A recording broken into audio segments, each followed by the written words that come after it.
Well, this will obviously affect two separate cases for President Joe Biden's son, Hunter Biden.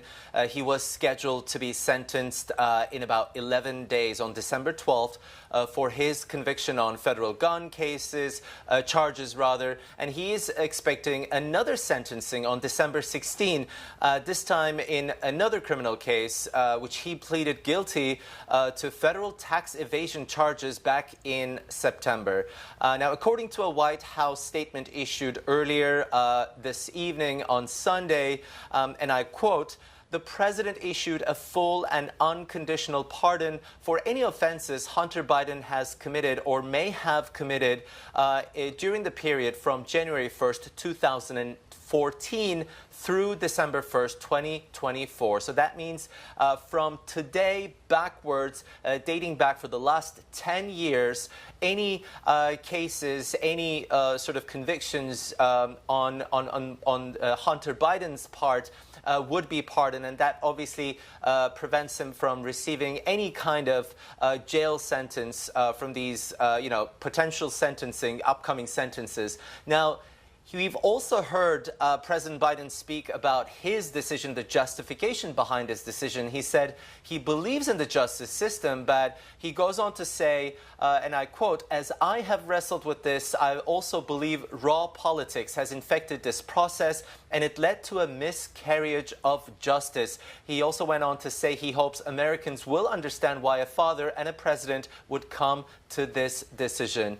We have later heard from Hunter Biden himself as well, saying that he has essentially admitted to his mistakes and taken responsibility for them.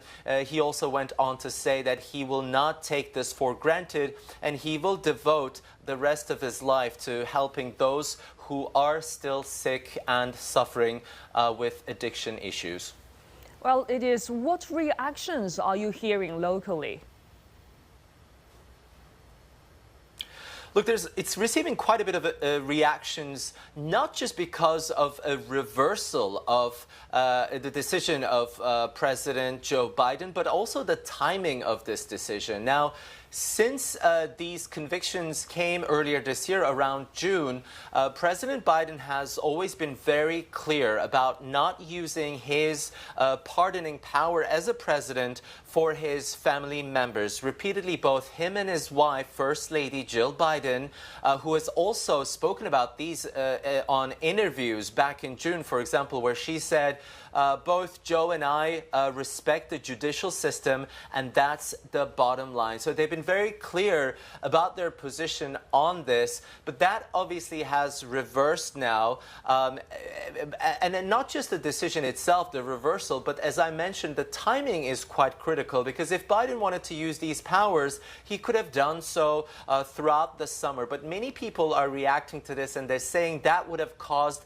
a political backfire back then when he was still campaigning for president. And even later when he dropped out of the race, this could still be used against the Democratic Party. So many people are sort of questioning the timing of this decision, which came weeks after the election itself. Now, finally, we have also heard a reaction from a spokesman for President-elect Donald Trump, namely Stephen Jung, said, and I quote, "The failed witch hunt against President Trump has proven that the Democrat-controlled DOJ, Department of Justice, and other radical prosecutors are guilty of weaponizing the justice system." He goes on to say that, President Trump will essentially, once he returns to the White House, he will be fixing the justice system, in his words. So what we're seeing essentially is quite a polarization within the justice system as well. And certainly this latest decision